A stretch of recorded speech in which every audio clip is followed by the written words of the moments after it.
malaki ang posibilidad na muling manumbalik ang tiwala ng publiko sa Senado sa pagbabalik ni Senator Ping Lacson bilang chairperson ng Senate Blue Ribbon Committee.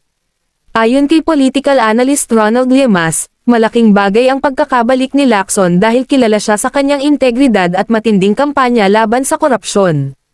Matatanda ang nagbitiw si Lacson sa pwesto matapos ang kontrobersyal na investigasyon kung saan ilang senador ang nag-awit umano sa katiwalian. Dahil dito, ayon kay Llamas, bumaba ang pananaw ng taong bayan sa Senado. Naramdaman ng mga senador at ng mga nanunood ng Blue Ribbon na parang tinamaan ang buong institusyon nang bumaba si Senator Ping, ani Llamas sa panayam ni The Philippine Star Editor-in-Chief Amy Pamintuan. Para kay Llamas, mahalaga ang papel ni Lacson sa pagbabalik ng kredibilidad ng Senado. Aniya, sa panahon kung kailan maraming isyu ng korupsyon at politikal na alitan, kailangan ng lider na may reputasyon ng katapatan sa paghahanap ng katotohanan. Naniniwala siya na sa pamumuno muli ni Lacson, mas magiging agresibo at patas ang mga investigasyon ng Blue Ribbon Committee, na makatutulong upang maibalik ang kumpiyansa ng publiko sa buong institusyon ng Senado.